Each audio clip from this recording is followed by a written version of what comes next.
পাহাড়ের কান্না। সবুজ অরণ্যের মাঝে মাথা উঁচু করে দাঁড়িয়ে আছে অবহেলায় অযত্নে ছোট বড় পাহাড়গুলো। কিছু পাহাড় আছে আকাশ ছোঁয়ার মতো, দেখে মনে হয় ঐতিহ্যের ইতিহাসকে সাক্ষী করে নিজেদেরকে দাঁড় করিয়ে রেখেছে পাহাড়গুলো।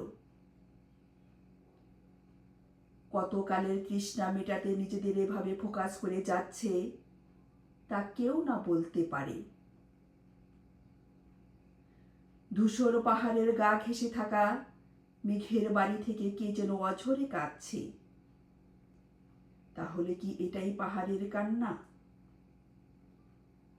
কতকালের জমানো কষ্টের আঘাত সয়ে গিয়ে ঝর্ণার জলে ভাসিয়ে দিয়ে পাহাড়ের বুক চিরে বেরিয়ে উপচে পড়ছে পৃথিবীর বুকে। কেউ না বলতে পারে এর কারণ, শুধুই দু চোখ মেলে দেখে যেতে পারে এর ধরন বহু রূপের রূপ।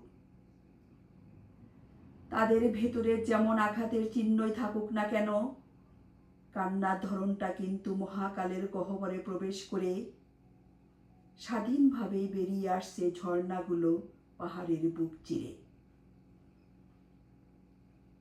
পাহাড়ের কান্নার এত জলের ঠাঁই পাচ্ছে পাহাড়ের নিচে মাটির বুকে। সেখান থেকে চলে যাচ্ছে সাগর নদী মোহনায় মিশে ভালোবাসার বন্ধন ধরে।